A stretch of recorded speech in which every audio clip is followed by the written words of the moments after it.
Bonjour, je m'appelle Alain Yave, je suis le DG de Pigma Communication. Pigma, c'est un nom plutôt bien connu dans les ménages en RDC parce que bon, nous faisons de la com, le travail que nous faisons est dans tous les ménages, tous les jours, que ce soit de la pub, que ce soit de la télé-réalité, que ce soit du contenu télé. Nous faisons de grosses productions musicales avec des artistes locaux. On a produit Moïse Mbié par exemple sur un grand show qui a réellement cartonné. On a produit Stromae dans le passé, on a produit Boma et Musique.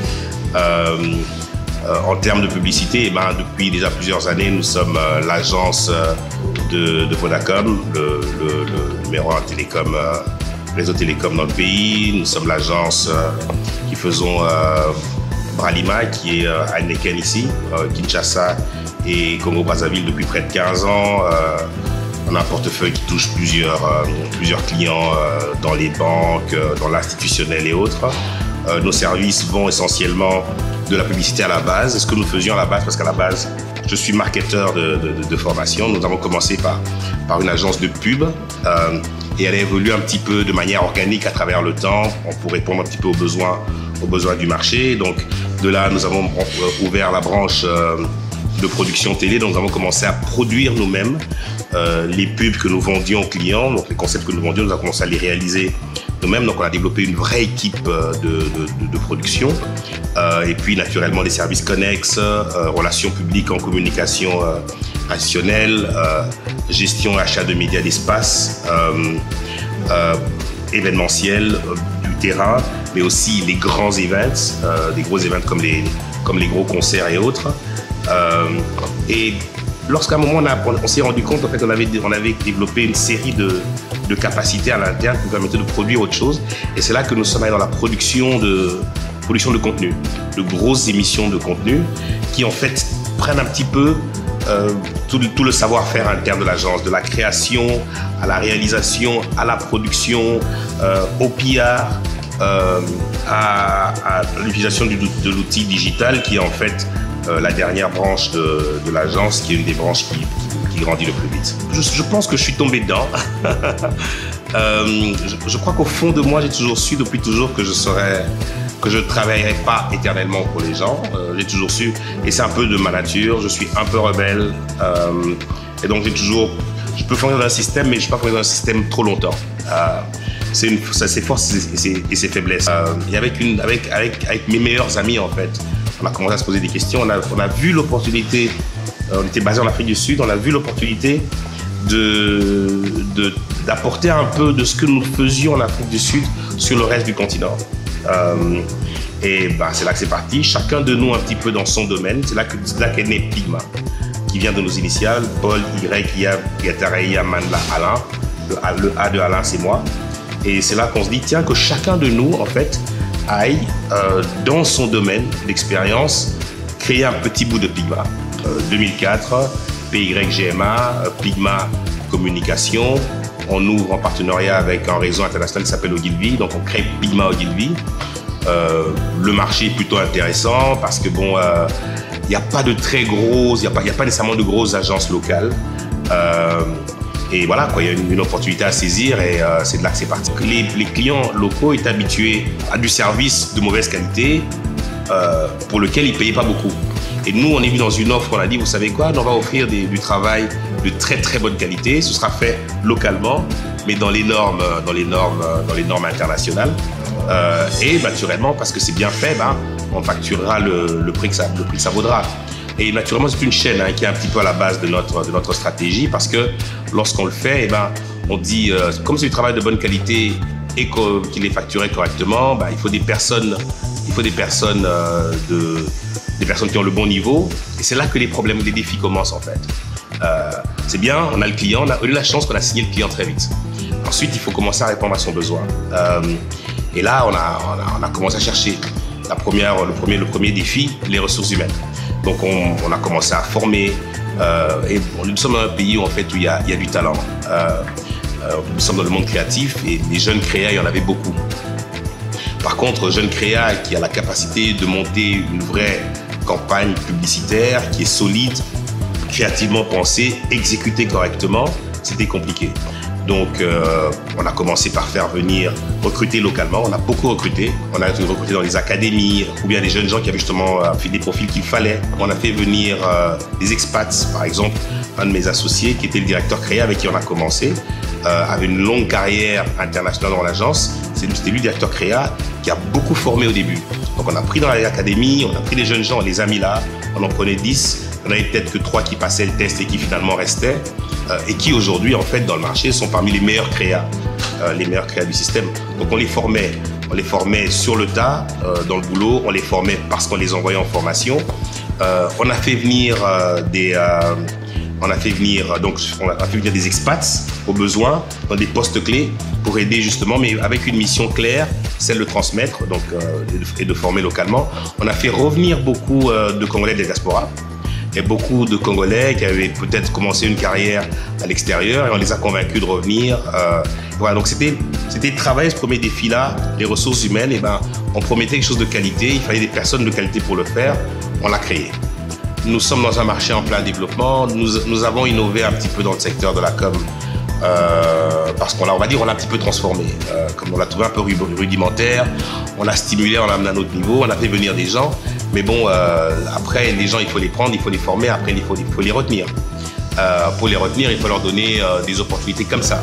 Et malheureusement, on n'a pas toujours la vitesse de leur donner les opportunités qu'ils attendent. Donc, en fait, beaucoup éventuellement partent. Donc, nous, en fait, nous avons créé probablement, on va dire comme ça, humble, nous avons créé l'industrie, mais nous avons créé notre concurrence. Parce que les agences qui sont nées après sont naturellement nées de chez nous. C'est un peu dans notre logique depuis le début que bon, on forme et puis l'industrie se crée et puis les gens grandissent et les gens vont éventuellement se développer à leur façon. Et la bonne chose en fait, c'est que ça a stimulé une industrie justement de la com qui a commencé à naître. Il y a beaucoup de nouveaux talents qui se sont révélés. Et donc aujourd'hui, lorsque j'ai besoin d'un copywriter, c'est beaucoup plus facile, d'un concepteur-rédacteur, c'est beaucoup plus facile d'en trouver un dans le marché qu'il y a 10 ans. Il y a 10 ans, je prenais un jeune homme qui savait un peu écrire et je lui demandais d'écrire un poème, il s'en tirait plutôt bien. Et puis je le formais pendant 6 mois et seulement 6 mois après que je l'ai pris, il commence à produire. Aujourd'hui, je peux en trouver dans le tas parce qu'il a appris dans le tas où il a travaillé chez un ami et autres. Donc il y a un peu ça. Donc les ressources humaines restent un challenge. Comment les retenir? Le gros défi, c'est le marché. Je pense que nous sommes dans un marché qui ne grandit pas assez vite. C'est un peu le système entre politique instable. Donc vous imaginez, nous on arrive en 2005, 2004, et les premières élections en 2006. Alors vous avez parfois 2-3 ans comme ça où il y a de la stabilité, tout va bien. Lorsque politiquement ça devient un petit peu instable, vous ressentez directement le coup dans les budgets de vos clients qui se coupent. Je crois qu'en 2016 et 2017, les budgets des clients étaient quasi coupés en 2 et en 3. Donc ça a toujours été un petit peu le gros défi. C'est que y a mon associé, il dit toujours attendez, construire, c'est comme un château de sable en fait. C'est que vous montez là et puis vous retombez là. Vous avez l'impression que vous avez déjà bâti ceci, que ça c'est acquis et que maintenant vous passez au prochain niveau et que ça c'est acquis, que vous passez au prochain niveau. Vous êtes capable de monter 3 étages et puis repartir au premier étage. Donc ça ne tient qu'à un fil. C'est un challenge que nous avons adressé de plusieurs façons en fait. C'est un peu pour ça que notre compagnie a grandi de manière organique. Parce qu'au début, en fait, on s'est dit, tiens, on va faire une agence de com et on faisait de la pub. Mais on a réalisé, ça payait plutôt bien. On a réalisé que comme il y avait très peu de clients qui étaient prêts à payer pour la pub, on voulait agrandir notre marché, notre part de marché. On dit, bon, on écrit la pub, mais on la réalise aussi. Ça nous a aidé à grandir un petit peu le truc. Et en fait, tous les petits jobs connexes qu'on a commencé à faire ont aidé, de manière organique, ont aidé à agrandir un petit peu notre chiffre d'affaires. Donc ça, c'est dans d'autres pays, en fait, ce sont des compagnies totalement séparées. Une maison de production, une maison de médias, une maison de PR, alors que chez nous, on a dû tout englober. Il faut se dire une chose en fait, c'est pas tout le monde qui est fait pour être entrepreneur. Entreprendre, c'est un choix. C'est un choix qui vient avec des conséquences. Je pense que pour moi, il y a deux grands groupes. Il y a le groupe des gens qui préfèrent la sécurité d'un emploi fixe, rémunéré à la fin du mois, tous les mois, et qui savent qu'ils auront que s'ils font leur part, ils auront leur argent, et que s'ils sont bons et qu'ils excellent, demain ils auront une promotion et ainsi de suite. Ils peuvent le faire à travers la même compagnie, en faisant carrière ou bien à travers différentes compagnies. Ils peuvent réellement avoir un impact réel dans leur vie et se réaliser. Une autre façon de réaliser, c'est la nuance avec l'entrepreneur. C'est que l'entrepreneur, lui, il n'est pas satisfait de juste produire et se faire rémunérer à la fin. Il a l'impression qu'il peut produire plus. Et c'est là la différence. Et pour moi, ce qui différencie les deux, c'est un peu le goût du risque. Okay? Donc l'un choisit la sécurité, l'autre choisit le risque. Et si vous pensez que vous avez quelque chose de nouveau à apporter par rapport à ce qui existe déjà et qu'il y a une opportunité pour vous de la saisir et que c'est une opportunité dont que vous avez les capacités de répondre, eh ben, n'hésitez pas, allez-y. Ça, je crois que je le prêche à tout le monde, mais je crois que je le prêche aux convertis parce que nous sommes dans une génération d'entrepreneurs. Je l'appelle la génération 1. Maintenant, entre vouloir et pouvoir, il y a quand même un gap comme ça. et voilà quoi. Si vous décidez de faire ce pari-là, eh ben, soyez préparés à transpirer, soyez préparés à oublier vos week-ends, soyez préparés à parfois oublier votre famille, soyez préparés à dormir le ventre vide. Et voilà quoi, et soyez préparés à avoir la barbe blanche après 10 ans.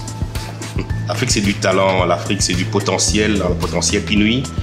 Lorsqu'on regarde dans tous les sens, c'est vrai que pour longtemps on a parlé de notre potentiel en termes de ressources naturelles. Je crois que notre vrai potentiel il est humain. L'Afrique c'est un potentiel humain incroyable. C'est que la demande est là parce que nous avons, je sais pas moi, des millions et des millions de personnes. On est presque 1 milliard, je crois, de personnes qui ont besoin de tout. Et donc l'opportunité, elle est là. L'opportunité existe d'une part, le talent existe d'autre part.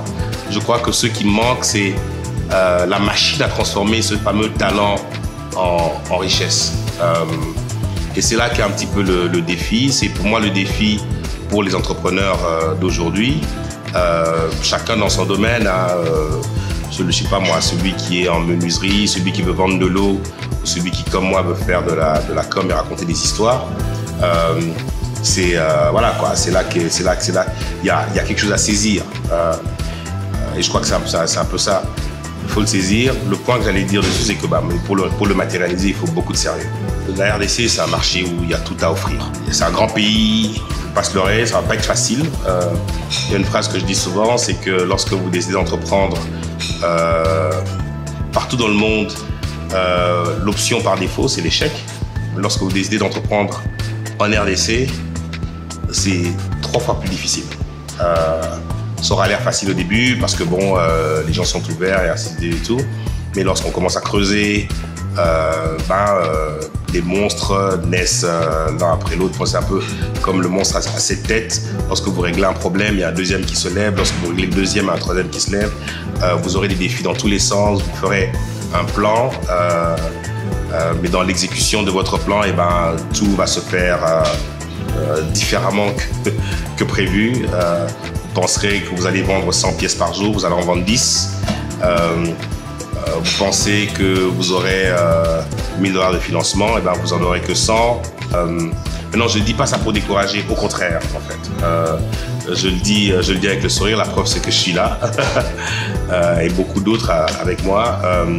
Je dis tout simplement que, écoutez, c'est un bon pari à prendre, mais que c'est une dent qu'il faudra être très, très, très bien préparé, être préparé à tout pour arriver à la matérialiser en profit.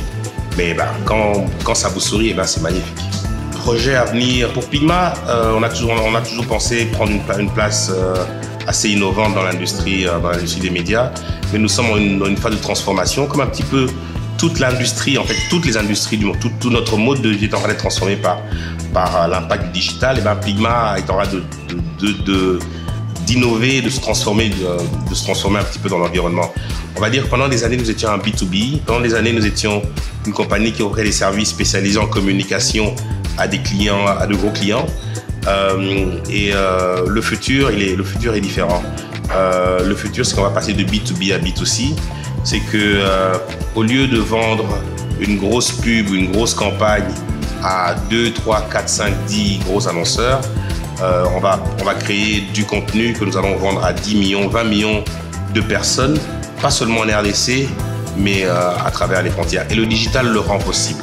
On est très visible sur les réseaux sociaux, Pigma sur Facebook. Notre site web, c'est Pigmacoms. On est sur LinkedIn, on est sur Twitter. Je suis assez loquace, on va dire, en ligne. Cherchez Keep Walking. Keep Walking, c'est une petite série de talks que j'ai mis en place dans lesquels je passe un peu de temps lorsque j'ai une idée et je discute un petit peu un point de vue. Je parle motivation personnelle, je parle développement, je parle entrepreneuriat. Donc vous cherchez Keep Walking Walino sur Instagram, sur Facebook, et ben vous allez trouver ça.